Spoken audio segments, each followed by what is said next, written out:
स्वरूप उपाध्याय आप सभी का हार्दिक स्वागत और अभिनंदन करता हूं। जी हां, आपके अपने चैनल कॉमेट हब पे बच्चों आज की वीडियो में हम लोग लेकर के आए हैं क्लास 12 के बिजनेस स्टडीज का चैप्टर नंबर 6। जी हां, क्या चीज है उसका नाम है सर स्टाफिंग। स्टाफिंग मतलब क्या हुआ? लोगों को अपनी कंपनी में इनवाइट करना, लोगों को अपनी कंपनी बुलाना। भैया आओ हमारी कंपनी में रिक्वायरमेंट है। अगर आपके पास ये फला फला तरीके की नॉलेज है, ये तरीके का स्किल है, तो भैया आइए हमारी कंपनी को तुरंत ज्वाइन कर लीजिए। वो क्या कहलाएगा? वो कहलाएगा स्टाफिंग। देखिए राइट बंदा मतलब ये हो गया सर कि राइट प्लेस पे राइट पर्सन का चुनाव करना है। अब चाहे वो कंपनी की बात हो, चाहे वो आपके घर की बात हो, चाहे वो आपकी पर्सनल लाइफ की बात हो। फिर अगर सोचे कि वही बड़ी कंपनी में इस कंपनी के तकरीबन 100-150 ब्रांचेस हो जाए, 2000, 3000, 5000 एम्प्लॉइज हो जाए, अलग अलग स्टेट में, अलग अलग सिटी में, अलग अलग लैंग्वेज के लोग हो जाए, तो क्या ये सारा काम सर एक बंदा कर पाएगा? क्या नहीं कर पाएगा। तो जहां पे मिनिमम नंबर ऑफ एम्प्लॉइज कम होंगे, जहां पे लोग कम होंगे, तो वहां का सारा काम आपका बॉस देख लेगा। हाँ भाई चलो मैं मैनेज कर लूंगा, मैं आपको ट्रेनिंग दे दूंगा। देखो बच्चा, कोई भी ऑर्गेनाइजेशन होती है तो रिक्रूटमेंट का मतलब होता है भर्ती करना। भाई मुझे 20 बंदे चाहिए, अब ये 20 बंदे मेरे पास कहां से आएंगे? तो इसके लिए रिक्रूटमेंट कंपनी के पास दो ऑप्शन होते हैं। पहला होता है इंटरनल सोर्स ऑफ रिक्रूटमेंट और दूसरा जो होता है उसका नाम होता है एक्सटर्नल सोर्सेस ऑफ रिक्रूटमेंट। क्या होता है? जो बंदा हमारी कंपनी प्रॉपर तरीके से सिलेक्ट हो जाता है तो सर ऐसे लोगों को उनको वो जॉब ऑफर कर दी जाती है जिस जॉब के लिए उन्होंने हमारी कंपनी में एप्लीकेशन दिया था या हमें ऐसे अप्लाई किया था। और कंपनसेशन क्या होता है बच्चा? ये एक फाइनल स्टेप होता है जिसमें इन्वॉल्व किया जाता है, डिटरमाइन किया जाता है फेयर एंड इक्विटेबल रेम्यूनरेशन, मतलब कंपनी में without any type of discrimination, बिना किसी भेदभाव के, मेल हो फीमेल हो, हर कोई बंदा हमारी कंपनी में एजुकेटेड हो, नॉन एजुकेटेड हो, स्किल्ड हो, अनस्किल्ड हो, हर तरीके से कंपनी प्रॉपर तरीके से प्लान करके रेम्यूनरेशन को तय करती है कि किस बंदे को क्या सैलरी कैसी प्रोवाइड करनी है।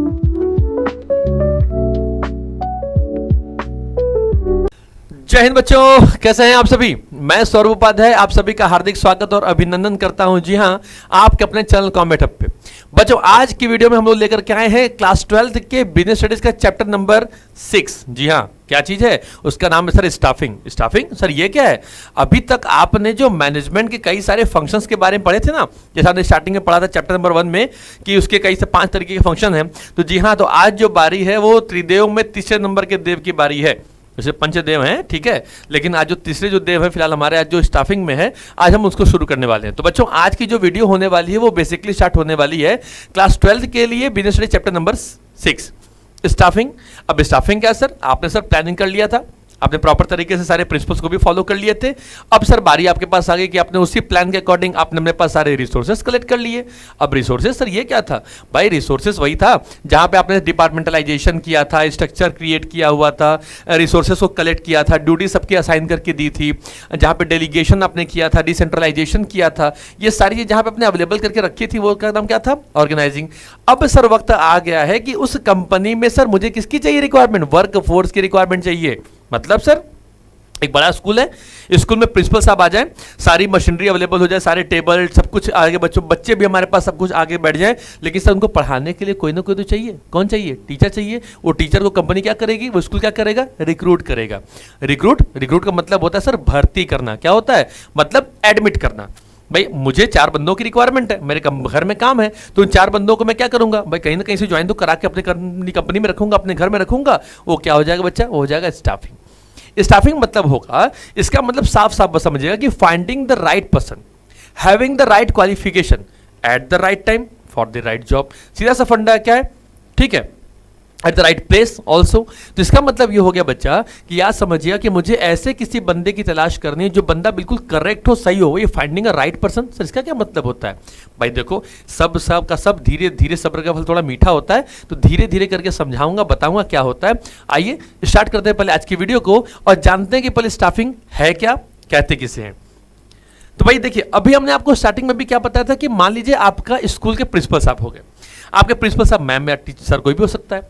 अब मान लीजिए कि उन्होंने अपने आप को उन्होंने हायर किया नहीं होगा, मतलब उनकी स्कूल है, वो स्कूल के प्रिंसिपल बन गए, मशीनरी जो भी कंपनी जो स्कूल में चाहेगा हल्का फुल्का वो सब डेवलप कर दिया, जो फर्नीचर चाहिए, जो इंफ्रास्ट्रक्चर चाहिए, सब कुछ अवेलेबल कर दिया, बच्चे भी हमारे पास सब कुछ आ गए प्रॉपर तरीके से। लेकिन सर अब पढ़ाने के लिए हमें क्या चाहिए? हमें चाहिए टीचर्स। वो टीचर्स कहाँ से आएंगे? तो उन टीचर्स को बुलाने का जो क्रम है, बुलाने का जो प्रोसेस है ना बच्चा, बस वही स्टाफिंग है। स्टाफिंग मतलब क्या हुआ? लोगों को अपने कंपनी में इनवाइट करना, लोगों को अपनी कंपनी में बुलाना। भैया आओ हमारी कंपनी में रिक्वायरमेंट है। अगर आपके पास ये फला तरीके की नॉलेज है, ये तरीके का आपके पास स्किल है, तो भैया आइए हमारी कंपनी को तुरंत ज्वाइन कर लीजिए। वो क्या कहलाएगा? वो कहलाएगा स्टाफिंग। तो देखिए बच्चा क्या कहता है कि फिलिंग एंड मेंटेनिंग, क्या लिखा हुआ है समझिएगा, इसमें लिखा बच्चा क्या कि filling and maintaining positions in an organisation with the right people for the right job. किसके लिए? एक ऐसे बंदे की तलाश करिए जिसके पास क्या, किसके लिए? एक राइट जॉब के लिए, मतलब इस जॉब पे काम करने के लिए मुझे एक राइट पर्सन या राइट पीपल की रिक्वायरमेंट होगी। जी हाँ, क्या कहता है, ये एक ऐसा की मैनेजमेंट है फंक्शन का that includes the entire process of managing human resource. इसमें सर किसको मैनेज किया जाता है, इसमें मैनेज किया सर ह्यूमन रिसोर्स को। सर इसमें कौन आएगा, हम और जैसे लोग आएंगे। भाई कॉमेट हब थी, कॉमेट हब के जितने सारे जो डायरेक्टर थे, कॉमेट हब के जो बॉस थे, उन्होंने ये डिसाइड किया लिया कि भाई ठीक है, मुझे अब क्या करना है कि ऑफलाइन के बाद हम ऑनलाइन मोड पे भी आने वाले हैं। तो ऑनलाइन मोड पे भी भाई मेरे जो टीचर्स होंगे जो ऑफलाइन में पढ़ा रहे होंगे प्रॉपर तरीके से, तो भाई उनको भी ऑनलाइन में ड्यूटी लगा दी जाए। अब सोचिए कि एक एग्जांपल के लिए भाई ठीक है, अभी तो फिलहाल क्या था कि ऑफलाइन वालों को ही ऑनलाइन में शिफ्ट कर दिया गया। मान लीजिए कि धीरे धीरे हमारा प्रोसेस और बड़ा होता है, हम थोड़ा और डिस्ट्रिक्ट लेवल पे जाते हैं, स्टेट लेवल पे जाएंगे, अलग अलग लैंग्वेज में जाएंगे, तो मुझे अलग अलग लैंग्वेज के टीचर्स की रिक्वायरमेंट होगी, अलग अलग स्किल के लोगों की रिक्वायरमेंट होगी। हम कोई और भी अदर सब्जेक्ट लेकर के आएंगे जो हम ऑफलाइन में नहीं चलाते, उसको हम ऑनलाइन में चलाएंगे ना, वो क्या कहला जाएगा भाई। तो भाई ऐसे बंदों को अपने कंपनी में हम रिक्रूट करेंगे ना, बुलाएंगे, वो क्या कहलाएगा, वो स्टाफिंग का प्रोसेस कहलाता है बच्चा। क्या है, जहां पे हम प्रॉपर तरीके से उनको प्लानिंग के थ्रू लेकर के आएंगे, उनको ट्रेनिंग करेंगे, एजुकेशन देंगे, नॉलेज देंगे, उनका ग्रोथ करेंगे, उनके ग्रोथ से हमारी भी ग्रोथ हो जाएगी, वो क्या कहलाएगा, स्टाफिंग कहलाएगा। तो भाई आइए कहानी हमारी आती है सर प्रिंसिपल सर से। तो भाई हमारे किसी स्कूल के प्रिंसिपल साहब हो गए, तो प्रिंसिपल साहब तो खुद स्कूल में अवेलेबल थे, लेकिन पढ़वाना तो भाई टीचर्स से, प्रिंसिपल तो पढ़ाएंगे नहीं। तो प्रिंसिपल साहब ने क्या किया, टीचर्स के लिए एक निकलवा दी रिक्रूटमेंट। इसका मतलब बोलते हैं बच्चा कि जब भर्ती निकालना होता है ना, कभी सर रेलवे में भर्ती आ गई, पुलिस में भर्ती आ गई, उसको मतलब क्या सर कि इतने लोगों की रिक्वायरमेंट है। अब आपके पास क्या, हम आपको सर कुछ क्या देंगे, लिखा ना कि फाइंडिंग द राइट पर्सन, मतलब ऐसे बंदे की तलाश करो जो क्या करना है, फाइंडिंग द राइट पर्सन। आइए देखिए समझिए, देखिए बच्चा क्या लिखा हुआ है, समझिएगा। पहली बात है कि फाइंडिंग क्या करना है, फर्स्ट नंबर हमारे पास कौन होना चाहिए, पहली बात sir right person, right person हो, क्या हो उसके पास, हैविंग अ राइट क्वालिफिकेशन, उसके पास क्या अवेलेबल होनी चाहिए बच्चा, एज अ फर्स्ट नंबर। कि सेकंड हमारे पास आता है राइट क्वालिफिकेशन, किसके लिए, राइट प्लेस पे, मतलब सही जगह पे काम करने के लिए। कब चाहिए भाई, राइट टाइमिंग पे चाहिए, कब चाहिए हमें, एज अ राइट टाइम पे चाहिए, ठीक है। और किसके लिए चाहिए, बस सीधा सा फंडा है सर, किसके लिए, एज अ राइट जॉब के लिए। मतलब सर किसी ऐसे बंदे की तलाश करिए, पूरा का पूरा जो स्ट्रक्चर है वो बच्चा क्या कहलाता है, वो कहलाता है सर एज अ स्टाफिंग। क्या कहलाता है, स्टाफिंग कहलाता है। तो स्टाफिंग मतलब साफ साफ क्या हो गया सर कि राइट पर्सन, मतलब finding the right person, having the right qualification, first number, ठीक है। तो राइट पर्सन तलाश करनी है जिसके पास राइट क्वालिफिकेशन हो, राइट प्लेस पे हो, राइट टाइमिंग पे हो, राइट जॉब के संग हो। ये चीजें जिसके पास भी अवेलेबल होकर निकल के आ जाएगी बच्चा, वो क्या कहलाएगी, वो कहलाएगी स्टाफिंग, वो कहलाएगा स्टाफिंग का प्रोसीजर। क्या कहलाएगा, वो स्टाफिंग का प्रोसेस कहलाएगा। आई होप आप समझ गए होंगे, मतलब सही बंदे का चुनाव करना है। आई बस हमारे कंपनी में भाई मेरी क्रिकेट टीम है, भाई मुझे क्रिकेट टीम में क्या चाहिए, कुछ ऐसे बैट्समैन भी चाहिए जो उस बैट्समैन में भी दो क्वालिटी चाहिए, एक जो थोड़ा सा सिचुएशन को देख करके चले, एक ऐसा बंदा जो थोड़ा विस्फोटक बल्लेबाज टाइप का, भाई तुरंत आते ही बस मारना पिटना शुरू कर दे, है ना। उसके बाद मुझे कुछ ऑलराउंडर्स की रिक्वायरमेंट होगी, मुझे किसकी रिक्वायरमेंट होगी, मुझे रिक्वायरमेंट होगी सर कुछ बॉलर्स की रिक्वायरमेंट होगी। तो भाई मुझे बैट्समैन भी चाहिए, बॉलर भी चाहिए, ऑलराउंडर भी चाहिए, भाई विकेट कीपिंग, भाई जो बंदा विकेट कीपिंग भी आता हो, उसको बैटिंग भी आती हो या बॉलिंग भी आती हो, कुछ ना कुछ कवर तो करता ही होगा। तो बच्चा याद रखिएगा, किसी भी पर्टिकुलर ऑर्गेनाइजेशन में किसी राइट बंदे को तलाश करना है, उसके पास राइट क्वालिफिकेशन होनी चाहिए, क्लियर बात, ठीक। उसके पास क्या, राइट प्लेस पे हो, राइट जगह पे हो, प्लस उसके पास राइट टाइमिंग पे आनी चाहिए, राइट जॉब पे। मुझे रिक्वायरमेंट आज है, अब मुझे मिलेगा 10 दिन के बाद, तो क्या वो मेरे लिए किसी काम का होगा, ऑफ कोर्स आपका आंसर होगा सर नहीं होगा। तो भाई क्या करना होगा, तो finding the right person, having the right qualification, at the right time, for the right place, for the right job, that's called a staffing. वो क्या कहलाएगा बच्चा, वो कहलाएगा स्टाफिंग कहलाएगा। तो आइए देखिए क्या कहता है। तो वही पॉइंट बंदा कह रहा है प्रॉपर तरीके से, ठीक, कि जहां पे परफॉर्मेंस आपके अप्रेजल किया जाएगा, ये गोल इंश्योर करेगा that company has the right number of people with the right skills in the right roles to achieve its objective. तो कंपनी के गोल को अचीव करने के लिए सही बंदे की तलाश करनी है जिसके पास सही स्किल अवेलेबल हो, और उसकी स्किल का हम इस्तेमाल करके कंपनी अपने सारे गोल को इफेक्टिवली और एफिशिएंटली क्या कर सके, अचीव कर ले। दैट्स कॉल क्या कहलाएगा, स्टाफिंग कहलाएगा। इज इट क्लियर, आगे बढ़े, चलिए बच्चा। अब देखिए बच्चा बात करता है सर की इंपॉर्टेंस, भाई इंपॉर्टेंस स्टाफिंग का सर इंपॉर्टेंस क्यों है। भाई सीधा सा फंडा सर, इसके टोटल मिला के 5 तरीके के फंक्शन बताए जाते हैं, मतलब इसकी इंपॉर्टेंस है। पहला कहता है सर कि ऑप्टेंस, क्या कहता है कि sir as a competent personal. भाई सुनो, मुझे एक ऐसे बंदे चाहिए जिनके पास क्या हो, वो स्किल्ड हो, पहली बात, ठीक। उसके बाद क्या हो बच्चा, हमारे पास वो नॉलेजेबल हो, ठीक है। अगला क्या हो सर, हमारे पास एज प्रोफेशनल्स हो। भाई किसी भी कंपनी में सर रिक्वायरमेंट सर इन तीनों की होगी ना। या हमारे पास स्किल्ड बंदा भी हो, जिसके पास स्किल हो, मतलब किसी तरीके की किसी ड्यूटी को, किसी वर्क को कैसे परफॉर्म करना होगा, कैसे उसे हमें अपने कंपनी मार्केट में निकालना होगा, देना होगा, दैट्स कॉल क्या कहलाएगा।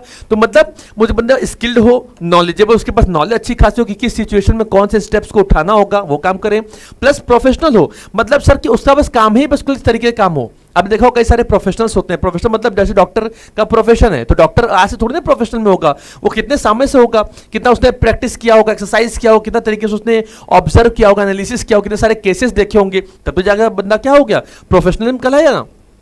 टीचर है किसी स्कूल में 2 साल 5 साल 6 साल 10 साल से पढ़ाते आ रहा है, तो बच्चा वो उसका एक प्रोफेशन है। प्रोफेशन मतलब किसी पर्टिकुलर प्लेस में हो जाना। जैसे म्यूजिक सिंगर हो गया, हम और आप गुनगुना सकते हैं लेकिन गा नहीं सकते, उसके पीछे रीजन क्या है भाई, रीजन इस सर कि हमारा वो प्रोफेशनलिज्म नहीं है, बस हमारी एक स्किल है, हमारे सर वो एक होता है ना वो कि भाई सर एक हैबिट टाइप के हमारे सर के थोड़ा गुनगुना लेते हैं सर, ऐसे रहते हैं कहीं भी थोड़ा सा इंजॉय कर लेते हैं। तो राइट बंदे को राइट प्लेस पे राइट जगह पे चुनाव करना। अब देखिए राइट बंदा मतलब ये हो गया सर कि राइट प्लेस पे राइट पर्सन का चुनाव करना है। अब चाहे वो कंपनी की बात हो, चाहे वो आपके घर की बात हो, चाहे वो आपके पर्सनल लाइफ की बात हो, तो राइट पर्सन को राइट जगह पे राइट समय पे राइट तरीके से क्या करना होगा, राइट समय पे ही आपको अपने यहाँ अपने कंपनी में उसको ज्वाइन करना होगा। वो क्या कहलाएगा, वो स्टाफिंग का प्रोसेस कहला होगा। मतलब चुनाव करिए, लेकिन चुनाव किसका करिए, चुनाव सही बंदे का करिए, चुनाव सही व्यक्ति का करिए। दोनों के पर्पज से आप देख सकते हैं। आप सोचिए कि कोई बॉलीवुड मूवी बनने वाली है और डायरेक्टर साहब बैठे हुए हैं, और डायरेक्टर साहब भाई प्रॉपर तरीके से देखेंगे ना भाई इस रोल में कौन शिफ्ट। आपको याद होगा वो बचपन में मतलब हम लोग के बचपन में एक बहुत फेमस सीरियल आता था शक्तिमान करके। वो शक्तिमान उस समय के 1990s का जो एक कवर देखा जाए तो जो 95, 96, 97, 98, 99 की जो जनरेशन थी, 2005, 2007, 8 तक आने वाली जनरेशन से 2012-13 तक देखा गया, वो जो शो था एक शक्तिमान चला था। वो ऐसे करके वो सीधे घूमने फिरने वाला। अब उस सब समझ रहे हो, देखो वो उस समय के जमाने का सबसे फेवरेट कार्टून होता था। बच्चे बड़े होते थे तो उनको कार्टून नहीं देखते थे, छोटे बच्चे वो शक्तिमान ही देखते थे, और शक्तिमान देखने के लिए हम लोग बिल्कुल तरीके से पागल हो जाते थे। अरे यार 12 बज गए, अब तो शक्तिमान आने वाला होगा, एक होना पागलपन होना। अब सोचो, अब सेम वही चीज अब जो है एक मूवी के रूप में आने वाली है। अभी फिलहाल जो उसके भी प्रोड्यूसर डायरेक्टर जो भी है मुकेश खन्ना साहब, वो बोले कि भाई कि हम एक नए तरीके से उसी शक्तिमान को लेकर के आने वाले हैं बिल्कुल फिल्म घर में, कि लोगों की याद फिर से पुरानी ताजा हो जाए। अब उस रोल में किसको शिफ्ट करें, किसको फिट करके बैठाएं, कौन उसमें बिल्कुल परफेक्ट हो जाएगा। उसमें जितने जितने सारे जो रोल्स थे, ठीक है, वो अंधेरा कायम रहे वाला रोल था, डॉक्टर जयकौल का रोल था। उम्मीद है आप नहीं देखे होंगे, नहीं जानते होंगे, तो एक बार जाके YouTube जरूर सर्च करिएगा और उसमें जाके समझिएगा स्टाफ उसमें शक्तिमान का क्या मतलब था। आप देखेंगे, आप उसके फैन हो जाएंगे, दीवाने हो जाएंगे। सर आज की जो बैटमैन, सुपरमैन, इन सबसे दुनिया भर का मैन हमारा शक्तिमान था, मतलब शक्तिमान था, ठीक है, वो चलती आई तो समझिएगा। तो उसने भी क्या किया, सोचिए वो टेलीकास्ट करना। अगर हम किसी मूवी को बना रहे हैं, किसी स्टोरी को बना रहे हैं, किसी वेब सीरीज को बना रहे हैं, तो भाई मुझे एक ऐसे बंदे का चाहिए जो बिल्कुल उस रोल में फिट तो बैठ जाए, जिसको प्रॉपर तरीके से लगे नहीं भाई ये बंदा बिल्कुल परफेक्ट है, इसके पास ये स्किल है, इसके पास ये नॉलेज है, राइट टाइमिंग पे चाहिए, राइट जगह पे चाहिए। समझ में आ रही बात, क्या होगा भाई उससे परफेक्शंस निकल के आते हैं। परफेक्शन मतलब आपकी सीधे ग्रोथ होगी। अगर आपको उस चीज की नॉलेज नहीं है तो कंपनी प्रोवाइड करेगी आपको ट्रेनिंग, आपको एजुकेशन देगी, आपको नॉलेज देगी, वो क्या कहलाएगा, वो स्टाफिंग का ही सारा प्रोसेस होगा। ठीक है, तो उम्मीद है सर फिर से शक्तिमान आ रहा है तो फिर से देखा जाएगा, फिर से मजा आएंगी। तो बस मेरे बताने का मतलब सर उस रोल में किसको फिट करें, तो मतलब मुझे किसी न किसी बंदे की तलाश तो करनी पड़ेगी। तो बस यही बात है सर, स्टाफिंग का साफ साफ मतलब यही है क्या, कि सर सही बंदे का सही जगह पे सही समय पे उसका चुनाव करिए। चाहे वो बंदा, चाहे वो राइट पर्सन, चाहे आपकी जिंदगी का हो, चाहे वो आपकी कंपनी का, स्टाफिंग इसी का नाम है। आइए, तो ऑप्टेंस कॉम्पिटेंट पर्सन मतलब क्या होता है सर, पर्सोनल है बच्चा, यहाँ पे पर्सनल नहीं है, क्या है, पर्सोनल मतलब होता है एम्प्लॉय। किसको बोलते हैं, पर्सोनल मतलब होता है सर एम्प्लॉय। अगर किसी भी पर्टिकुलर ऑर्गेनाइजेशन के अंदर अगर स्किल्ड बंदा हो, नॉलेजेबल हो, प्रोफेशनलिज्म वाला बंदा हो, तो सर सीधी बात कंपनियां कॉम्पीट कर सकती हैं बाकी अदर कंपनी से। ये स्टाफिंग का सबसे अच्छा खासा सबसे इंपॉर्टेंट रोल होता है। भाई मुझे एक अनस्किल्ड बंदों को लेकर मैं क्या करूंगा, समझोगा, मतलब क्या मैं राइट प्लेस, मतलब क्या हो गया कि सोचो कि मैं अपनी कंपनी के अंदर बैठा हूं, ठीक है, अब मैं ये बोल दूं कि भाई विराट कोहली जो है वो बॉलिंग करने लग जाए और जो जसप्रीत बुमराह है उनको नंबर 3 पे उठाकर उनको बैटिंग करने भेजे जाए, हमारी टीम बहुत बढ़िया आगे खेलेगी, खेल पाएगी क्या, नहीं खेल पाएगी। भाई जिसकी जिस जगह पे स्किल है उसको सही प्लेस पे तो लगाओ। और विराट कोहली सबसे बेस्ट बैट्समैन है, रोहित शर्मा सबसे बेस्ट बैट्समैन है, भाई इन लोगों को टॉप ऑर्डर में जाकर के उनकी बैटिंग कराओगे, उनकी स्किल का अच्छा खासा इस्तेमाल आप कराओगे, वो क्या कहलाएगा, वो स्टाफिंग कहलाएगा। राइट प्लेस पे राइट पर्सन को फिट कर देना। अब जसप्रीत बुमराह बॉलर है, मुझे भी अच्छे पता है, अब पूरी दुनिया को पता है, पूरे वर्ल्ड को पता है कि बुमराह बॉलर, अब उसको बैटिंग करने स्टार्टिंग में भेज दो तो क्या आप जीत पाओगे? क्या आपका आंसर होगा नहीं सर, हम हार जाएंगे। सेम यही पोजीशन है। तो राइट पर्सन को चॉइस तो करना है, लेकिन राइट प्लेस पे करना है, राइट टाइमिंग पे करना है। आई बस में तो बुमराह बॉलिंग करेंगे, विराट कोहली रोहित शर्मा बैटिंग करेंगे, बस सर इंडिया जीत जाएगी। अब वो जीते नहीं जीते वो तो मैदान में पता लगेगा, लेकिन अगर फिट इस तरीके से सिनेरियो से चलेंगे तो मोस्ट ऑफ द केसेस में हमारी जो टीम होती है वो रन जीत जाती है। ठीक है, लेकिन अगर हम उल्टा गेम खेलना शुरू कर दें तो अपने पैर पर कुल्हाड़ी हम खुद मारना शुरू कर देंगे। क्यों? अब भाई जिसको बॉलिंग करानी है उससे बैटिंग करा रहे हो, जिससे बैटिंग करा उसको बॉलिंग करा रहे हो, जो ऑलराउंडर उसको बुला ही नहीं रहे हो, करवाई नहीं रहे हो, चीजें क्या होंगी सर? फेलियर हो जाएंगी ना। पहला आता है placing right person at the right job. बस यही मैं आपको समझाया था सेकंड नंबर पॉइंट पे, क्या कि उस बंदे मतलब जो भी हमारा जो राइट पर्सन है, कौन बच्चा, जो भी हमारा राइट पर्सन है उसको सही जगह पे फिट करके बैठा दो ना। अब किसी बंदे के पास नॉलेज सर कंप्यूटर की है, ठीक है, अच्छा खासा, तो भाई उसको कंप्यूटर के नॉलेज के हिसाब से कंपनी में जो अकाउंटेंट की जॉब होती है वो अच्छे तरीके से परफेक्शन कर सकता था या कर सकता है। Is it right? लेकिन अब उस कंप्यूटर वाले बंदे जिसके पास नॉलेज अवेलेबल है उससे आप जाकर के क्या कराओगे? आप जाके सेलिंग कराओ, वो जाके सेल्स का काम करे, एग्जीक्यूटिव का काम करे, तो क्या सर वो अपना 100% परफेक्शन दिखा पाएगा? आपका आंसर होगा सर नहीं दिखा पाएगा। क्यों? भाई सही बंदे का सही जगह में इस्तेमाल ही नहीं कर रहे हैं। उसी तरीके जैसे विराट कोहली को बॉलिंग करा रहे हैं, जसप्रीत बुमराह को बैटिंग करा रहे हैं, तो मतलब सही जगह पे सही बंदे का चुनाव करना, ये सेकंड नंबर का हमारा इंपॉर्टेंस कहलाता है। कौन? स्टाफिंग का। तीसरा क्या कहता है बच्चा? Promotes as a continuous growth. बिल्कुल करेगा सर, क्यों नहीं करेगा? सोचो कि अगर एक ऐसा बंदा जो स्किल्ड है, नॉलेजेबल है, अभी बिल्कुल अच्छा खासा बिल्कुल फ्रेश टैलेंट लेकर के आया है, वो कई सारे इन्वायरमेंट में ऐसी जगह पे रहा है, ऐसी जगहों पे देखा है, समझा है, इसके पहले भी कई सारी कंपनियों में जॉब किया है, प्रोफेशनलिज्म है, स्किल्ड है, नॉलेजेबल है, गेन किया है, अगर ये बंदा मेरी कंपनी में आ जाएगा, इस बंदे का ग्रोथ होगा, उसके हिसाब से उनको अगर ये पैसा वैसा देंगे तो पहली बात तो, और उसके ग्रोथ से हमारी कंपनी का ग्रोथ होगा कि नहीं होगा? तो ऑलरेडी सर क्या है, एक तीर से कंपनी दो निशाने जानना चाहती है। इसलिए जब भी कंपनियां मार्केट में जब रिक्रूटमेंट निकालती हैं, भर्तियां निकालती हैं, तो उसके संग एक चीज एक ऐड करती हैं, आपकी सर क्या क्वालिफिकेशन, आपके पास ये पर्टिकुलर स्किल होनी चाहिए, आपके पास ये पर्टिकुलर टैलेंट होना चाहिए। अगर ये चीजें हैं तो सर आइए, वेलकम सर, आइए हमारी कंपनी, वेलकम कॉमेट हब, है ना, ऐसा काम कर सकते हैं। ये क्या होगा? तो ये प्रमोट करेगा बच्चा कंटिन्यूअस ग्रोथ को, लगातार ग्रोथ आपकी होती रहेगी, चलती रहेगी, बढ़ती रहेगी। अगला क्या होता है सर? ऑप्टिमाइजेस करना at the use of human resources. Proper तरीके से उन जितने भी सारे हमारे ह्यूमन रिसोर्सेज हैं, इनका सही जगह पे सही चीज का इस्तेमाल करना। जो बंदा जिस जगह पे बिल्कुल फिट बैठ रहा है उसको कंपनी में वो जॉब ऑफर करिए, उनकी स्किल, उनकी नॉलेज, उनके टैलेंट, उनके बिहेवियर, उनके वैल्यूज, सबको प्रॉपर तरीके से इंगेज करिए और उसे कंपनी के अंदर फिट कर दीजिए। इससे क्या होगा कि कंपनी अपने अंडर में प्रॉपर तरीके से क्या करेगी? यूटिलाइज करेगी उनके सारे रिसोर्सेज का। आई बात समझ में क्लियर हो गई ना? अगला पॉइंट लास्ट क्या कहता है बच्चा? कहता है sir increases job satisfaction and moral. अब सोचो कि जो एक स्किल्ड बंदा था, जो नॉलेजेबल बंदा था, जो कंपनी का प्रॉपर तरीके से काम करने वाला बंदा था सर, उसको क्या हो गई? उसको पहली बात तो अगर उसके मन मुताबिक जॉब मिल जाएगी तो बंदा तो सेटिस्फाई होगा और उसकी मोरलिटी बढ़ जाएगी। अब सोचो कि भाई मुझे स्कूल में बुलाया गया कि भाई ठीक है सर, आपको बीएसटी पढ़ाना है, आपके पास ये नॉलेज होनी चाहिए, आपके पास ये डिग्री होनी चाहिए और इतने साल का आपके पास एक्सपीरियंस होना चाहिए। अगर ये चीज़ें अवेलेबल है तो हमारी स्कूल आपको बुला रही है। तो भाई मैंने इस तरीके से एक ऐड देखा, न्यूज़पेपर में पढ़ा और सीधे मैं पहुंच गया स्कूल में। अपना कुछ वाइवा हो गया, डेमो हो गया, सब कुछ हो गया, इंटरव्यू भी हो गया, लोगों से थोड़ा सा मुलाकात भी हो गया, वहाँ के जो डायरेक्टर, वहाँ के जो मैम, जो सर थे, सौरभ जी करके बात भी करने लगे, है ना। तो ये थोड़ा सा एक तो चला गया। अब मुझे कंपनी में, उस स्कूल में रिक्रूट कर लिया गया। अब सोचो कि मुझे पढ़ाना था बीएसटी और मुझे स्कूल वालों ने बीएसटी ही दिया, और जो मेरा बिल्कुल फेवरेट सब्जेक्ट था, जो मेरा बिल्कुल 100% कॉम्पिटेंट था, मुझे लगता कि नहीं मैं इस चीज़ को प्रॉपर अच्छा तरीके से इन्वॉल्व कर सकता हूँ, इसको अच्छे निभा सकता हूं, तो मैं अपना 100% एफर्ट उसमें लगा सकता हूं, अपना 100% उसमें क्रेडिबिलिटी लगा सकता हूं, ये मेरे लिए अच्छी बात हो गई। लेकिन सोचो कि अगर वही स्कूल मुझे बीएसटी का कह के मुझे स्कूल में अकाउंट्स पढ़ाना शुरू कर दे, मुझसे इकोनॉमिक्स पढ़ाने को तो पढ़ा दूंगा भाई, बिकॉज मेरी तो बेसिक नॉलेज वहीं से स्टार्ट हुई होगी। कॉमर्स जो बंदा लेगा उसको अकाउंट्स, इकोनॉमिक्स तो पढ़ने पड़ेंगे, लेकिन उसमें 100% मैं अपना एफर्ट किस में लगा सकता हूं, दे सकता हूं। अपना 100% मैं किसको दे सकता हूं? वो बीएसटी को दे सकता हूं सर, उसमें मेरी मास्टरी है। अब इकोनॉमिक्स अकाउंट में पढ़ा सकता हूं, लेकिन सामने वाले बच्चा मेरे उस पढ़ाई से सेटिस्फाई होगा नहीं होगा, ये बात नहीं हो सकती, तो वो राइट पर्सन नहीं होगा। इससे हमारी जो मोरालिटी होगी वो इंक्रीज होने के बजाय क्या हो जाएगी, डिक्रीज हो जाएगी। हम मोटिवेट होने के बजाय क्या हो जाएंगे, डीमोटिवेट हो जाएंगे। काम तो करेंगे, तो कंपनियों को काम नहीं कराना है, कंपनी को अपने सारे के सारे ऑर्गेनाइजेशनल गोल को अचीव भी कराना है। किसके वे में, इफेक्टिवली और एफिशिएंटली, दोनों तरीकों से। बात पहले पढ़ रही है, ये क्या कहलाएगा, बस यही चीज जो है बच्चा वो क्या कहलाती है, वो कहलाती है सर इंक्रीज करना है जॉब सेटिस्फैक्शन। मतलब अभी मुझे जॉब सेटिस्फाई मिलेगा, भाई मैंने जिसके लिए अप्लाई किया था वो जॉब मुझे मिल गई। अब एक कंप्यूटर वाले बंदे से आप सेल का काम करा रहे हो, 100% आपको रिजल्ट देगा, नहीं देगा। वो बंदा अगर अकाउंटिंग का काम आप उससे करा रहे होते तो ये बंदा आपको 100% नहीं 200% भी रिजल्ट देता। क्यों, क्योंकि वो उसने उस काम को करने में उसके पास स्किल है, वो नॉलेजेबल है। अब उस बंदे का गलत जगह पर इस्तेमाल कर रहे हो तो गलत बात हो जाएगी।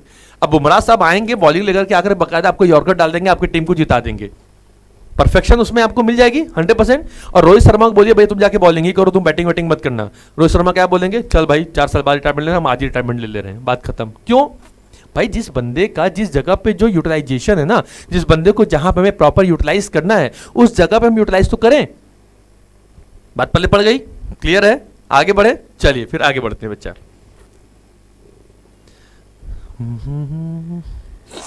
अब बच्चा ये बात कहता है कि भाई staffing as a part of human resource management. इसमें आपको एक चीज समझने को मिलेगा कि भाई सर स्टाफिंग बड़ा होता है या सर एचआरएम बड़ा होता है। देखो बच्चा पहले एक चीज समझना, पहले अच्छे तरीके से कोशिश करना, ठीक है। ये जो एचआरएम होता है ना, एचआरएम सर जितने जो लार्ज स्केल टाइप की कंपनी होती है, किसकी कंपनी सर, जो लार्ज स्केल जो कंपनियां होती हैं, ठीक है, जो लार्ज कंपनी होती है वहां पे एचआरएम लागू होता है। जहां पे हमारे पास क्या होते हैं, जहां पे नंबर ऑफ इंप्लॉइज सबसे ज्यादा होते हैं, वहां पे कौन आता है, एचआरएम डिपार्टमेंट आता है, ठीक है।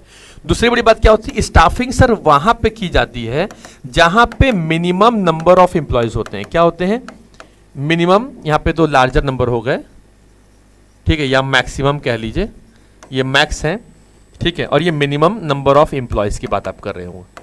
किसकी बात कर रहे हो बच्चा, मिनिमम नंबर ऑफ इंप्लॉइज की आप बात कर रहे हैं। अब इसको थोड़ा एग्जांपल समझिएगा, पहले समझिए स्टाफिंग क्या है, एचआरएम क्या है, बच्चा समझिएगा। स्टाफिंग मतलब सर हो गया कि अगर आपकी कोई कंपनी छोटी सी है, छोटी कंपनी कहने का मतलब इन द सेंस हमारा साफ साफ ये है कि सर अगर जहां पे आपके पास मिनिमम नंबर ऑफ इंप्लॉइज हैं या मिनिमम नंबर ऑफ वर्कर्स आपके पास अवेलेबल हैं, जैसे 10, 15, 20, 25, 30, ठीक है, तो यहां पे जो आपका जो बॉस हो सकता है वो 15, 20, 25 लोगों को प्रॉपर तरीके से हायर कर सकता है, ट्रेनिंग दे सकता है, उन्हें नॉलेज दे सकता है, उनको ऑब्जर्व कर सकता है, उनका प्लेसमेंट करा सकता है, उनका ट्रांसफर कर सकता है, उनका प्रमोशन कर सकता है, ये सब कुछ वो बंदा कर सकता है। अब बात आपको समझ में आपको आ रही है, ये सारा का सारा काम कौन कर सकता है, कंपनी का वो जो आपका बॉस होगा, वो मैनेजर होगा, वो कर लेगा। लेकिन अगर सोचे कि वही बड़ी कंपनी में जिस कंपनी के तकरीबन 100-150 ब्रांचेस हो जाएं, 2000, 3000, 5000 इंप्लॉइज हो जाएं, अलग अलग स्टेट में, अलग अलग सिटी में, अलग अलग लैंग्वेज के लोग हो जाएं, तो क्या ये सारा काम सर एक बंदा कर पाएगा, क्या नहीं कर पाएगा। तो जहां पे मिनिमम नंबर ऑफ इंप्लॉइज कम होंगे, जहां पे लोग कम होंगे, तो वहां का सारा काम आपका बॉस देख लेगा, हाँ भाई चलो मैं मैनेज कर लूंगा, मैं आपको ट्रेनिंग दे दूंगा। लेकिन जब कंपनियां बड़ी होती हैं, जब नंबर ऑफ इंप्लॉइज ज्यादा होते हैं, जब वर्कर्स हमारे पास ज्यादा होते हैं, नंबर ऑफ हमारे पास ब्रांचेस ज्यादा होते हैं बच्चा, तो उस जगह पे यही सेम काम करने के लिए वहां पे एचआरएम डिपार्टमेंट स्टैब्लिश की जाती है। आपने सुना होगा बड़ी बड़ी कॉर्पोरेट सेक्टर कंपनी में, सर ये मेरे एचआर है, आपका वो ह्यूमन रिसोर्स मैनेजर आपका है बॉस, वो जो आपके लिए मैनेजमेंट का काम करके दे रहा है। अरे बस में वो आपका क्या है, वो आपका एचआर है, मतलब ह्यूमन रिसोर्सेज काम। तो मतलब स्टाफिंग बस केवल एचआरएम का छोटा सा पार्ट है, छोटा कह लीजिए, बड़ा कह लीजिए, मीडियम कह लीजिए, वो आपके ऊपर डिपेंड करता है, मैं आपके ऊपर छोड़ता हूं। लेकिन staffing is a part of HRM, मतलब एचआरएम बड़ा है, स्टाफिंग छोटा है। हम स्टाफिंग यहाँ पढ़ रहे हैं, लेकिन स्टाफिंग का वो सारा का सारा जो प्रोसीजर जो स्टाफिंग बारे में पढ़ रहे हैं बच्चा ना, वो सब का सब किसका है, वो सब आपके एचआरएम डिपार्टमेंट का है, ह्यूमन रिसोर्स मैनेजमेंट डिपार्टमेंट का। आई बात समझ में, चलिए आगे बढ़ते हैं। क्या कहता है, पढ़ लीजिए एक बार कि staffing is a human resource management function of filling organisational roles which qualified individuals through a process of estimating workforce needs, recruitment करना, सिलेक्शन करना, प्लेसमेंट करना, ट्रेनिंग देना। It is crucial for organisational efficiency, और ये ensure करना कि right people are hired, मतलब सही बंदे की तलाश और सही बंदे को हमने हायर किया हुआ है फॉर द किसके लिए, राइट जॉब्स के लिए। क्यों, टू अचीव कंपनी गोल, जो प्रॉपर तरीके से कंपनी गोल को क्या किया जा सके, अचीव किया जा सके। इज इट राइट, चलिए, when manager perform the staffing function his role side limit क्या है, लिमिट है बच्चा, देख समझिएगा। प्लेसिंग क्या करना है, राइट पर्सन को राइट जॉब पे लिए। इंट्रोड्यूस करना है नए एम्प्लॉयज को अपने ऑर्गेनाइजेशन के अंदर। ट्रेनिंग एम्प्लॉयज को करना है और उनके इंप्रूव करना है उनकी परफॉर्मेंस को भी, और डेवलप करना है बच्चा उनकी एबिलिटीज को, उनकी क्वालिटीज को, उनकी मोरालिटीज को, और उनके हेल्थ को भी प्रॉपर तरीके से प्रोटेक्ट करना है। मेरी कंपनी है, मेरे कंपनी 15 लोग काम करते हैं, तो 15 लोग को मैं अपने तरीके से हायर कर लूंगा, 15 लोग को अपने तरीके से सैलरी प्रोवाइड कर दूंगा, उनके हेल्थ का प्रोडक्शन सब कुछ मैं देख लूंगा, कर लूंगा, क्योंकि मैं सारा काम कर पा रहा हूं। तो मैं यहाँ पे मैंने अपने कंपनी में कोई एचआर डिपार्टमेंट नहीं बनाया, मैंने अपने कंपनी में कोई एचआरएम डिपार्टमेंट नहीं बनाया। लेकिन जहां पे आप देखेंगे ना 100, 200, 300 एम्प्लॉय ज़्यादा होते हैं, जहाँ पे नंबर ऑफ एम्प्लॉयज बहुत ज़्यादा होते हैं बच्चा, तो उस कंपनी में एक डिपार्टमेंट आता है, उस डिपार्टमेंट का नाम होता है HRM, human resource management department. इनका काम सर स्टाफिंग वाला ही होता है, लेकिन इससे थोड़ा सा चीज़ें और बढ़ जाती हैं, जैसे उनके अप्रेजल्स, उनके रिपोर्ट बनाना, रिपोर्टिंग इस्टेब्लिश होगी, प्लस उनके अप्रेजल्स, उनके परफॉर्मेंस के अप्रेजल को देखना, उसके हिसाब से उनके प्रमोशन देखना, उनके ट्रांसफर देखना, हर चीज़ों को देखना काम वो HRM डिपार्टमेंट करता है। बाकी छोटी जगहों पर आपके जो बॉस होंगे वो आपको प्रॉपर तरीके से देख लेंगे। चलो भैया, तो staffing is a part of human resource management. Is it clear है? चलिए आगे बढ़ते हैं बच्चा, क्या कहता है भाई, समझो। आज की डेट में देखो HRM डिपार्टमेंट का क्या क्या अच्छा खासा रोल है, समझो। पहला काम सर है, एक नंबर पहला रिक्रूटमेंट करना। रिक्रूट मतलब सर क्या करना, एज अ एडमिट करना, लोगों को बुलाना अपने कंपनी में, ठीक है।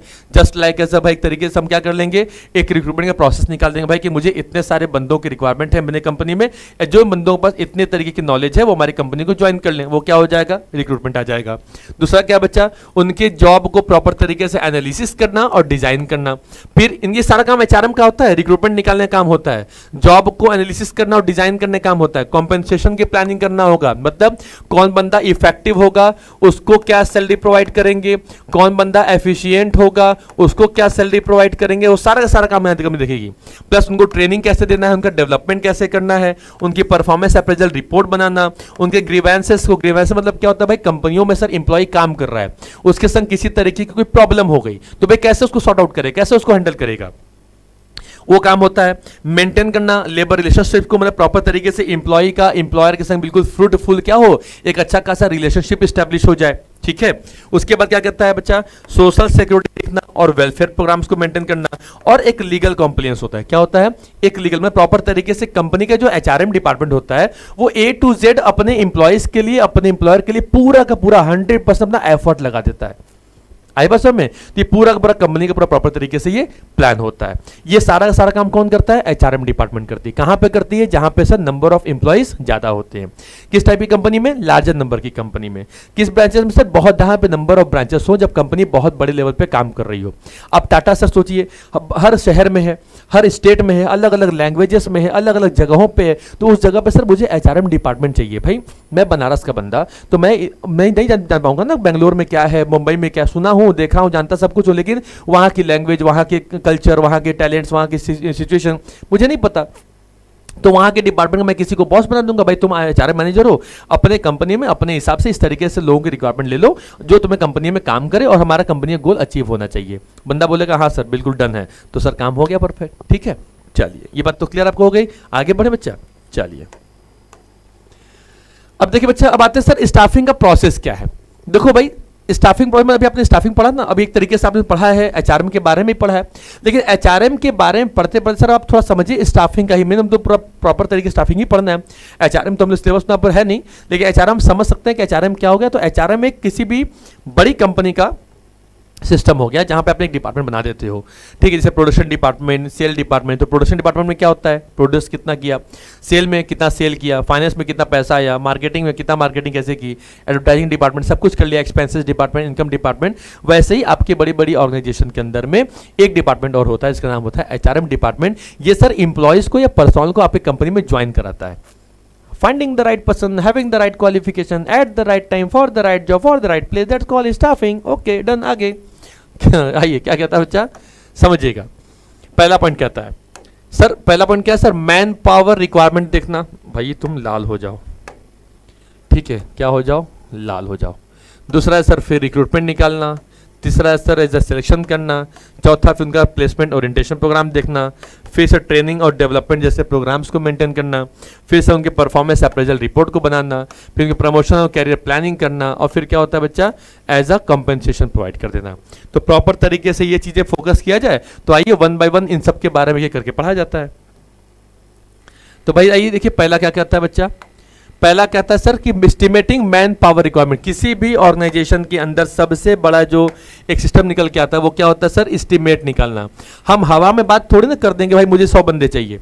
भाई सोचो कि किसी कंपनी में सर 100 बंदों की रिक्वायरमेंट है। कितने रिक्वायरमेंट है, 100 बंदे हमारी कंपनी में है मतलब, और रिक्वायरमेंट हमें सर 20 बंदों की है। अभी हमारे पास कंपनी में केवल 80 लोग ही अवेलेबल हैं, तो सर ये 80 लोग भी तो इन 20 लोग का ही तो काम कर रहे हैं, एक तरीके से ओवर बर्डन है या नहीं है। और कभी कभी मान चलिए कंपनी भाई की रिक्वायरमेंट सर 100 लोग की थी मतलब है, तो अब हमारे कंपनी में सर 120 लोग हैं, लेकिन सर काम तो सर 100 लोगों का ही तो था। तो सर ये जो 20 एक तरीके से वो फालतू कंपनी में बैठे हुए हैं, तो ऐसे लोगों को हटाना, रिमूव भी करना है जो कंपनी के लिए तरीके से अंडर बर्डन है, ओवर बर्डन में। और ऐसे ही इन चीजों को भी देखना होगा प्रॉपर तरीके भाई कि मुझे कंपनी में कितने लोग की रिक्वायरमेंट है। अब मान लीजिए कि मैं किसी कंपनी में अंदर काम करता हूं, मैं जॉब करता हूं, ठीक है, और मेरे बॉस जो है एक प्रॉपर तरीके से उनको अचीवमेंट चाहिए कि भाई यार सौरभ हमारी कंपनी में कुछ लोगों को जरूरत है, कंपनी को सर कुछ कंप्यूटर डाटा एनालिसिस चाहिए, कुछ अकाउंटिंग रिपोर्ट करनी चाहिए, कुछ मार्केटिंग बनाने वाले चाहिए, कोई सेल एग्जीक्यूटिव चाहिए, कोई फंक्शनरीज देखने के लिए चाहिए, जो पूरा रिपेयर बॉस तरीके से कुछ इस तरीके से सर्वेंट चाहिए। भाई मुझे कुल मिला के 50-60 बंदों की रिक्वायरमेंट होगी। तो ये 50-60 बंदे क्या बस ये हवा में करके बात आ जाएंगे क्या, नहीं आएंगे ना। तो समझिएगा जैसे आपने प्लानिंग पढ़ा था, प्लानिंग प्रोसेस कैसे हुआ था, फिर आपने ऑर्गेनाइजिंग पढ़ा था, ऑर्गेनाइजिंग प्रोसेस में वैसे स्टाफिंग प्रोसेस भी है। तो आइए देखिए, अच्छा दो चीज बचे इस चैप्टर में, आपको 2 प्रोसेस मिलेंगे, पहला मिलेगा स्टाफिंग प्रोसेस, दूसरा मिलेगा सिलेक्शन प्रोसेस। तो कंफ्यूज मत होइएगा, सिलेक्शन अलग है, स्टाफिंग अलग है। तो पहले स्टाफिंग पढ़ के क्लियर करके उसको अलग हटा देते हैं। पहला कहता बच्चा एस्टिमेट करना आपको मैन पावर रिक्वायरमेंट, कैसे पता लगेगी, सोचो 2 तरीके से बच्चा। पहला किया जाता है वर्कलोड एनालिसिस और दूसरा क्या है वर्क फोर्स एनालिसिस। वर्कलोड में यह पता किया जाता है कि how many number of employees requirement in your company और which and types of employee. Types of मतलब सर, टाइप मतलब स्किल्ड, नॉलेजेबल, प्रोफेशनलिज्म, उसको बोला जाता है टाइप बोला जाता है। मतलब भाई मुझे किस बंदे की रिक्वायरमेंट है सर, भाई स्वीपर की रिक्वायरमेंट है, या स्किल्ड बंदे की रिक्वायरमेंट है, या नॉलेज स्किल्ड प्रोफेशनल मुझे ऐसे बंदे की रिक्वायरमेंट है, या किसी एक्सपीरियंस बंदे की रिक्वायरमेंट है, उसको बोला जाता है type of the employees needed to perform various jobs and achieve organisational goal. तो भाई मुझे यहां देखा है सर कि डिटरमाइन करेंगे कितने सारे नंबर्स की रिक्वायरमेंट है, पहली बात ये बोला जाएगा वर्क लोड में। अगला होता है बच्चा वर्क फोर्स में। वर्क फोर्स में क्या होता है, इवैल्यूएट करिए जाए number and type of human resource currently available. अभी हमारी कंपनी में कितने लोग हैं वो वर्क फोर्स से पता लगेगा, और कितने लोग चाहिए वो वर्कलोड से पता लगेगा। तो इन दोनों के बीच का जो कंपैरिजन निकल के आएगा वहीं से पता लगेगा एस्टिमेटिंग मैन पावर रिक्वायरमेंट। क्या निकल के आएगा, एस्टिमेटिंग मैन पावर रिक्वायरमेंट। देखिए बच्चा क्या कहता है, तो समझ लीजिएगा। अब भाई मान लीजिए सेम इसी प्रोग्राम लेते हैं, सर मेरे कंपनी में सर 100 लोगों की जरूरत थी, लेकिन सर फिलहाल अभी हमारी कंपनी में कुल 80 लोग काम कर रहे हैं। समझिएगा कितने अब करंटली अवेलेबल है, 80 अवेलेबल है। काम कितने लोग का था सर, 100 का था, तो डिटरमाइन करना था नंबर 100, काम कितने कर रहे हैं 80। अब क्या करेंगे सर, तीसरा पॉइंट है कंपैरिजन करेंगे, किसको, workload to the existing workforce to identify shortages, understaffing और surpluses, overstaffing and take corrective actions. अब भाई कितने बंदे चाहिए सर, मुझे सर 20 बंदों की और जरूरत। यही 20 बंदों का जो रिक्रूटमेंट हम निकाल के लाके देंगे बच्चा, वो क्या कहलाएगा, वो कहलाएगा एस्टिमेटिंग मैन पावर रिक्वायरमेंट। तो भूलिएगा नहीं, सबसे पहला पॉइंट यही है जहां पे मैन पावर को प्रॉपर तरीके से क्या करते हैं, एस्टिमेट करके लाके आपके सामने प्रेजेंट करते हैं। Is it clear. चलिए बच्चा आगे आते हैं। जब एक बार कंपनी अपने मैन पावर को प्रॉपर तरीके से एस्टिमेट कर लेती है तो कंपनी चलती है अपने सेकंड नंबर पॉइंट पे, इसका नाम होता है रिक्रूटमेंट करना। देखो बच्चा, कोई भी ऑर्गेनाइजेशन होती है तो रिक्रूटमेंट का मतलब होता है भर्ती करना। भाई मुझे 20 बंदे चाहिए, अब ये 20 बंदे मेरे पास कहां से आएंगे, तो इसके लिए रिक्रूटमेंट कंपनी के पास 2 ऑप्शन होते हैं। पहला होता है इंटरनल सोर्स ऑफ रिक्रूटमेंट, और दूसरा जो होता है उसका नाम होता है एक्सटर्नल सोर्सेस ऑफ रिक्रूटमेंट। क्या क्या होता है बच्चा, इंटरनल और एक्सटर्नल। इंटरनल में क्या होता है, सोचो इंटरनल में 2 ऑप्शन होते हैं। पहला, जैसे क्या हो गया भाई मेरी कंपनी है, अब कंपनी में सर 80 लोग काम कर रहे हैं, तो इनमें से कोई ऐसा बंदा भी तो होगा जो प्रॉपर तरीके से इन 20 का काम कर सकता है। एक बंदा नहीं कर सकता, लेकिन 20 बंदे तुम्हारे पास होंगे जिनको इस काम के संग एक और काम उनको दिया जा सकता है। ट्रांसफर कर सकते हैं, प्रमोशन कर सकते हैं, या इनको प्रॉपर तरीके से लिखा ना, tapping into the existing workforce through promotion और ट्रांसफर। उनका या तो प्रमोशन कर देंगे, ट्रांसफर कर देंगे। अब जो बंदा मेरे कंपनी में एक तरीके से क्लर्क बन के काम कर रहा था, उसे मैंने अपने कंपनी में सर एज अकाउंटेंट बना दिया। अब सोचो ये बंदे का ऑलरेडी पोस्टिंग बढ़ी कि नहीं बढ़ी, तो प्रमोशन कर दिया। अब प्रमोशन करेंगे तो उनकी लायबिलिटी बढ़ेगी, तो सीधी सी बात सर उनका पावर भी बढ़ेगा, उनका पैसा भी बढ़ेगा, इंक्रीज होगा। तो सर ये था 100 लोग का, तो ये क्या हो गया हमारे पास। तो एक पहली बात तो या तो उनको ट्रांसफर भी कर सकते हैं, भाई एक काम करो, तुम यहां पे काम कर रहे हो, एक काम करो इस वालों का भी काम तुम ही कर दो। सेल डिपार्टमेंट में काम कर रहे हो, परचेस डिपार्टमेंट का काम भी तुम ही कर दो, मार्केटिंग में हो, फाइनेंस वाला भी तुम काम कर लो। समझ रहे हो, ट्रांसफर खाली करना। ट्रांसफर करेंगे तो ना तो आपकी लायबिलिटी, ना तो आपको पैसा बढ़ेगा, कुछ नहीं बढ़ेगा, बस एक ही पोजीशन पे दूसरे में ट्रांसफर कर दिया जाएगा। सेल डिपार्टमेंट का एम्प्लॉय, सेल डिपार्टमेंट का अकाउंटेंट, परचेस डिपार्टमेंट में जाकर अकाउंटिंग काम करेगा, तो ट्रांसफर कर दिया गया, तो कुछ बढ़ा, सैलरी बढ़ेगी, रिस्पॉन्सिबिलिटी बढ़ी नहीं। तो प्रमोशन में क्या करेंगे, सेल डिपार्टमेंट से सीधे उठाकर उसको कंपनी का मैनेजर बना दीजिए, क्या हो गया सर, प्रमोशन हो गया। अब प्रमोशन बढ़ेगा तो लायबिलिटी बढ़ेगी सर, पैसा बढ़ेगा, बिल्कुल दबा के बढ़ेगा सर, वो चीजें क्या आ जाएंगी, वो इसी सोर्सेस में आएंगी। तो अगर कंपनी को लगे कि हम अपने कंपनी अपने ही लोगों में से किसी को ट्रांसफर या किसी को प्रमोट करके, समझ में आ रही बात, उनको हम फिट कर सकते हैं, तो company internal source of recruitment की तरफ जाएगी। इकोनॉमिकल, बहुत चीप होता है, चीप मतलब सस्ते में काम हो जाता है। अगर कंपनी लग रहा नहीं सर कि मेरा काम तो नहीं हो पा रहा सर, मुझे और भी सारे बंदों की रिक्वायरमेंट होगी, तब कंपनी पहुंचती है अपने एक्सटर्नल सोर्सेज की तरफ। कहां जाती है बच्चा, एज अपने एक्सटर्नल सोर्सेज की तरफ कंपनी पहुंचती है। ठीक है, चलिए इसको आगे बढ़िए। जब कंपनी अपने पास रिक्रूट कर लेती है तो कंपनी से तीसरा पॉइंट पे आती है, इसका नाम क्या होता है बच्चा, एज अ सिलेक्शन करना। भाई अब सोचो कि प्रॉपर तरीके से पहले क्या निकाला गया, मैन पावर निकाली गई, कितने लोग चाहिए। उसके बाद फिर कंपनी को क्या पता लगा कि भाई कौन चाहिए, भाई रिक्रूटमेंट चाहिए। अब रिक्रूटमेंट मेरे पास आ गया कि इंटरनल करना है या एक्सटर्नल करना है। अब जो बंदे हमारे कंपनी में आ जाएंगे तो कंपनी क्या करेगी, उनकी आरती उतारेगी ना, क्या करेगी, उनको सेलेक्ट करेगी। कैसे करेगी, this is the process of choosing the most suitable candidate from the pool of applicants created during recruitment. It is a considered, जिन्होंने प्रॉपर तरीके से क्या किया, कंपनी को अपने सारे एग्जाम पास आउट किए हैं, वाइवा दिया है, इंटरव्यू दिया है, ये सब आपको बताऊंगा बच्चा। ये बहुत बड़ा टॉपिक है, इंटरेस्टिंग चैप्टर है, मजा आएगा चीजें पढ़ने में भी। तो उसको 2 या 3 पार्ट में अलग अलग करके वीडियो लेके आऊंगा। इसमें क्या होगा कि आपको चीजें थोड़ा सा स्टेप बाय स्टेप समझने में आपको आसानी हो जाएगी कि ये चीजें क्या है, फिर अगली चीजें क्या होंगी उसके बारे में भी अलग से पढ़ेंगे। ठीक है, it is considered as a negative और eliminating process as it involves screening out unsuitable candidates. The selection process includes, बच्चा देखिए इसमें आपके पास क्या आता है, सिलेक्शन आता है। तो सिलेक्शन को पता है क्या होता है, सिलेक्शन कहा जाता है नेगेटिव प्रोसेस। क्या कहा जाता है एक तरीके से बच्चा, ये नेगेटिव होता है, या इसको एलिमिनेटिंग प्रोसेस भी कहते हैं। क्या कहते हैं, एलिमिनेटिंग प्रोसेस भी। समझिएगा क्या होता है, देखो एक दो चीज समझिएगा। अगर कंपनी को 100 लोग चाहिए तो कंपनी के पास 10,000 एप्लीकेशन आते हैं। 10,000 नहीं आएंगे तो 1,000 तो आएंगे। लेकिन सोचो कि अगर 1,000 भी कंपनी के पास आते हैं या 10,000 भी कंपनी के पास आते हैं तो कंपनी को चॉइस कितने लोगों को करना है, 100 लोगों को ना। 10,000 में 100 माइनस कर दीजिए, कितना हो गया, 9,900। यहां से करिए कितना हो जाएगा, 900। इतने लोगों को कंपनी रिजेक्ट कर देती है। एक तरीके से ये प्रोसेस क्या हो जाएगा, निगेटिव प्रोसेस हो गया। तो सिलेक्शन को इधर कंसीडर किया जाता है एज अ निगेटिव प्रोसेस के जरिए से। आई बात समझ में। इसलिए सिलेक्शन को कभी पूछेगा कि आपके एमसीक्यू क्वेश्चन में कि क्या ये निगेटिव प्रोसेस है, तो आप इसका आंसर लिखिएगा हाँ सर निगेटिव प्रोसेस है ये। तो पहला कंपनी क्या करती है सर, तो पहला कंपनी जो होती है वो कंपनी सर काम करती है कि आपके लिए पहला प्रिलिमिनरी स्क्रीनिंग। बच्चा ये क्या होता है, स्क्रीनिंग मतलब क्या होता है समझो। यहाँ पे स्क्रीनिंग का मतलब साफ साफ तरीके से कंपनी ये बताना चाहती है ओवरऑल कि भाई कंपनी सबसे पहले एक तरीके से फिल्टर करती है अनक्वालिफाइड एप्लीकेशंस को based on their application form. जैसे कंपनी ने आपको बताया कि भाई मुझे जो क्वालिफिकेशन चाहिए, क्या चाहिए, अब किसी कंपनी को क्वालिफिकेशन चाहिए बीकॉम पास्ड। पहली बात पास्ड होना चाहिए, ये नहीं कि 3rd ईयर में है और अप्लाई करके छोड़ दिए ना। एज आपकी जो होनी चाहिए वो मैक्सिमम 30 साल होनी चाहिए। अब भाई सर मैं 30 साल, अभी तो सर 30वां बर्थडे मनाए हैं सर, स्कूल कंपनी ले लेगी, नहीं, कंपनी के फॉर्म आने तक के पहले आपकी एज 30 होनी चाहिए। उसके बाद अगर आप 30 साल के हो गए तो उससे कंपनी कोई मतलब नहीं, आपको नहीं लेगी। ठीक है, आपके पास कंपनी के पास एक अच्छा खासा नॉलेज या स्किल्ड आपके पास एक तरीके से कंप्यूटर का होना चाहिए। किसका होना चाहिए बच्चा, कंप्यूटर का होना चाहिए।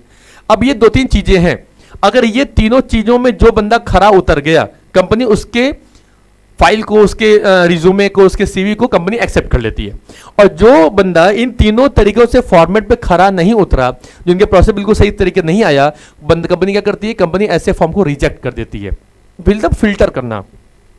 तो सोचो कि कंपनी ने बताया भाई मुझे 100 बंदों की रिक्वायरमेंट है। अब 100 बंदों के लिए कंपनी के पास 1000 लोगों का एप्लीकेशन आया। कितने लोगों का एप्लीकेशन आया बच्चा? और कंपनी चाहती है कि company wants more and more employees या more and more personal public as a company से कांटेक्ट करे और अपने फॉर्म को सबमिट। इससे कंपनी को क्या होगा, फिल्टर करने में, कंपनी को बेस्ट से बेस्ट सुटेबल कैंडिडेट को कंपनी में ज्वाइन करने में कंपनी को आसानी हो जाती है। आ रही बात समझ में? एक तरीके से ये हो जाएगा। तो यहां पे क्या कंपनी करती है सर, आपको प्रिलिमिनरी स्क्रीनिंग करती है। क्या करती है बच्चा? आपको प्रॉपर तरीके से एक प्रिलिमिनरी स्क्रीनिंग करेगी, जहां पे अनक्वालिफाइड जो एप्लीकेशन होंगे उनको फिल्टर करके हटा दी जाएगी। अब जो अच्छे फॉर्म, मान लीजिए 1000 में से कंपनी को केवल तो 100 लोगों के लिए कंपनी ने क्या किया, 200 फॉर्म रिजेक्ट कर दिए। ये क्या हो गया, ये 200 फॉर्म हो गया रिजेक्ट, और 800 फॉर्म कंपनी ने क्या कर लिया, प्रॉपर तरीके से एक्सेप्ट कर लिया। क्या कर लिया बच्चा? एक्सेप्ट कर लिया। ठीक है, तो एक तरीके फिल्टर हो गए। 200 फॉर्म बेकार थे, किसी का बीकॉम पास नहीं था, किसी के पास कंप्यूटर की नॉलेज तो थी, लेकिन जो कंप्यूटर नॉलेज कंपनी को चाहिए थी वो अवेलेबल नहीं था। एज कोई 30 में डाल दिया, कोई 29 में कर दिया, कोई ऐसे कर दिया, वैसे कर दिया। तो अंडे बंडे तरीके से कंपनी ने क्या कर दिया, उसको फिल्टर करके हटा दिया, जो कंपनी के हिसाब से फिट नहीं बैठ रहे थे। फिर एक बार बच्चा आपकी जब स्क्रीनिंग हो जाएगी तो कंपनी आपका लेगी सिलेक्शन टेस्ट लेगी। क्या लेगी? मतलब इसमें आपके कुछ इंटेलिजेंस टेस्ट आपके लिए जाएंगे, आपका आईक्यू चेक किया जाएगा, एप्टीट्यूड, आपकी पर्सनालिटीज, आपके ट्रेड, कई तरीके से कंपनी के जो बॉस लोग होंगे, कंपनी का जो एक स्ट्रक्चर होगा वो आपको क्या लेगा, प्रॉपर तरीके से आपका टेस्ट यहाँ पे एक्सेस करेगा। फिर क्या होगा सर, यहाँ पे एम्प्लॉयमेंट प्रॉपर तरीके से इंटरव्यू लिया जाएगा। फिर अब एक बार आप टेस्ट पास आउट कर लेंगे तो टेस्ट के बाद आपका स्टार्ट हो जाएगा सर इंटरव्यू। एक बार आप इंटरव्यू हो जाएंगे तो फिर आपके रेफरेंस को और आपके बैकग्राउंड को प्रॉपर तरीके से चेक किया जाएगा। कंपनी क्या करेगी, आपके रेफरेंस और आपके बैकग्राउंड को प्रॉपर तरीके से कंपनी चेक करेगी। ठीक है, वेरीफाई करेगी कि आपने जो इन्फॉर्मेशन दिया है वो कैंडिडेट का सही है या गलत है। उसके बाद क्या है, आपका मेडिकल एग्जामिनेशन आपको बिल्कुल प्रॉपर तरीके देखेगी कंपनी कि कैंडिडेट्स की जो फिजिकल फिटनेस है भी कि नहीं है, कि ऐसा नहीं बंदे को कोई डिसीज है, कोई प्रॉब्लम है, तो बार बार कंपनी की आप समझिएगा कंपनी का जो इंटरनल सोर्स होता है वो इकोनॉमिकली कम होता है, एक्सटर्नल में कंपनी का थोड़ा खर्चा ज्यादा हो जाता है। ठीक है, अगला हो गया, फिर आपको जॉब ऑफर कर दिया जाएगा। ठीक है, मतलब आपके मेडिकल एग्जाम में पास हो जाते हैं, आपकी फिटनेस क्लियर हो जाती है, तब वो क्या मिल जाएगा बच्चा, आपको जॉब ऑफर कर दिया जाएगा। ठीक, चलिए आगे बढ़ते हैं। चलिए बच्चा अब देखिए इसको आगे बढ़ाते हैं। क्या कहता है 4 नंबर पॉइंट में कि सर प्लेसमेंट एंड ओरिएंटेशन। एक बार आप समझिएगा, पहला पॉइंट क्या था बच्चा, याद करते चलिए। पहला पॉइंट था एस्टिमेटिंग मैन पावर रिक्वायरमेंट, दूसरा हमारे पास क्या था, रिक्रूटमेंट, तीसरा क्या था, सिलेक्शन, जिसमें दुनिया भर की हमने चीजें कल अभी पढ़ लिया उसके बारे में। अब कंपनी क्या करती है सर, आती है अगले पॉइंट, चौथा पॉइंट पे, इसका बोलते हैं प्लेसमेंट एंड ओरिएंटेशन।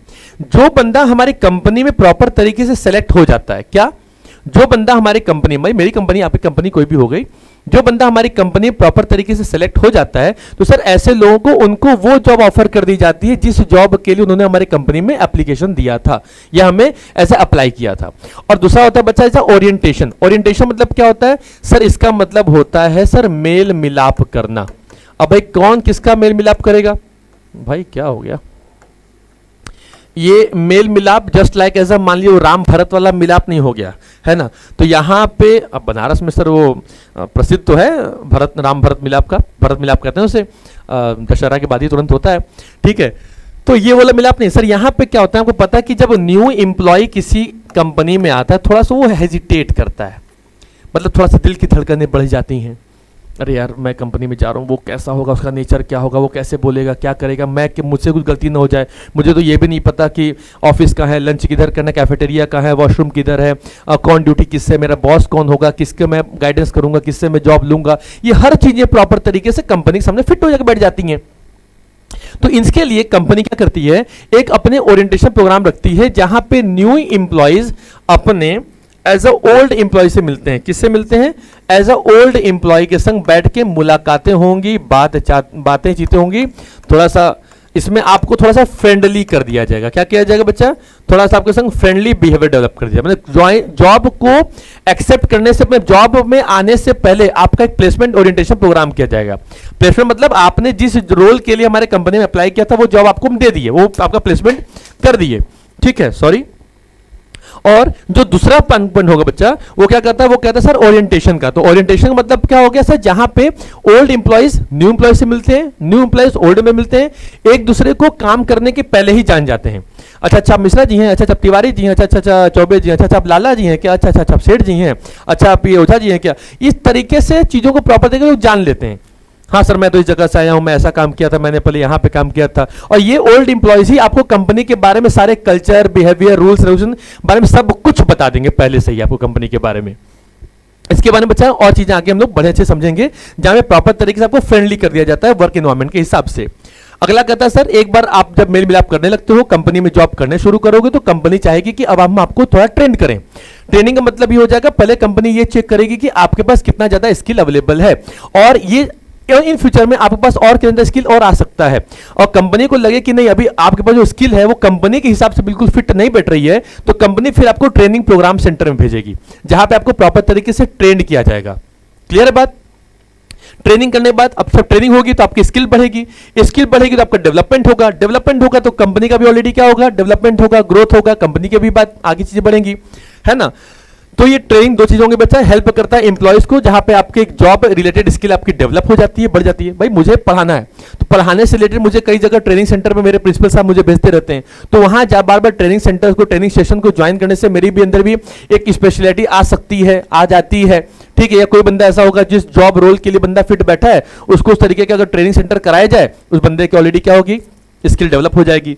और डेवलपमेंट क्या होता है बच्चा, ये फोकस करता है ओवरऑल ग्रोथ को और पोटेंशियल को जो कंपनी के पास है, और कंपनी आपका इस्तेमाल इन फ्यूचर के किसी सर्कमस्टेंसेस को अचीव करने के लिए ले सकती है।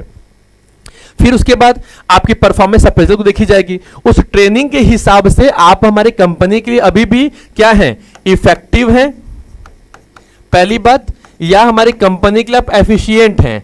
तो सर अगर आप एफिशिएंट हैं तो भी अच्छी बात है, इफेक्टिव है तो आपको और ज्यादा ट्रेनिंग की रिक्वायरमेंट होगी। अब इसका मतलब ये नहीं कि आप एफिशिएंट होगे तो आपको ट्रेनिंग नहीं चाहिए, चाहेगा, लेकिन थोड़े से कम ट्रेनिंग चाहिएगा कंपेरिजन टू इफेक्टिव वाले से। तो यहां पे आपकी परफॉर्मेंस रिपोर्ट बन जाएगी कि भाई आपको ट्रेनिंग आज से 4 महीने पहले दी गई थी, अब नहीं सर वो नहीं आ रहा है।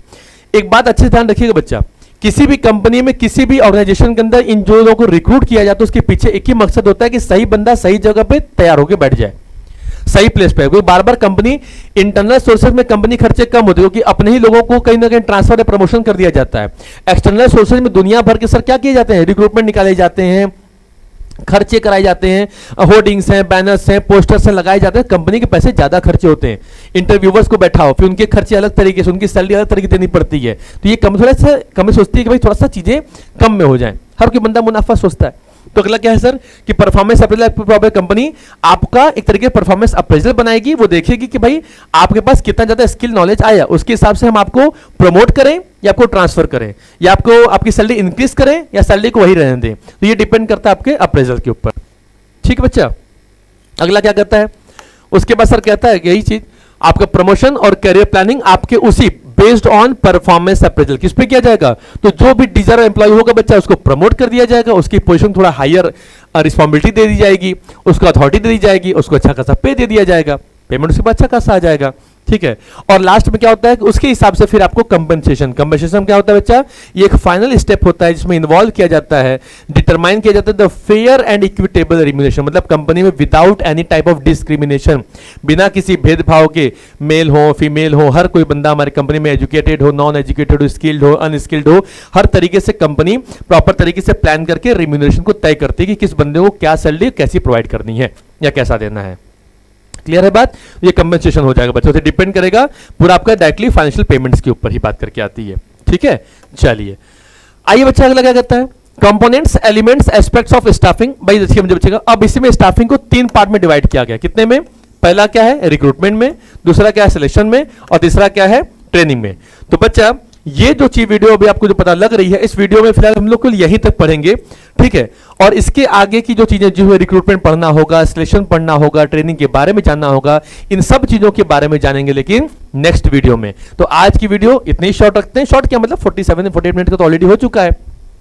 तो आप इस वीडियो में अच्छे तरीके से पूरे प्रोसेस के बारे में पढ़िए, स्टाफिंग के बारे में जानिए, अच्छे अच्छे एग्जाम्पल के बारे में समझिए, और वो आपके लिए बेनिफिट ही होगा। नेक्स्ट वीडियो में हम लोग पूरा बकायदा रिक्रूटमेंट प्रोसेस को, सिलेक्शन प्रोसेस को, ट्रेनिंग प्रोसेस को लेकर के आएंगे, वो अच्छे तरीके से आपके लिए प्रॉफिटेबल, इक्विटेबल भी होगा। ठीक है। देखो बच्चा, कंपनी अपने ऑर्गेनाइजेशन के अंदर स्टाफिंग क्यों करती है? सफलता असफलता कंपनी से जुड़ी होती है। आपको पता है, कंपनी में राइट पर्सन आ जाएगा तो सक्सेस मिल जाएगी, रॉन्ग पर्सन आ गया तो अनसक्सेसफुल हो जाएंगे।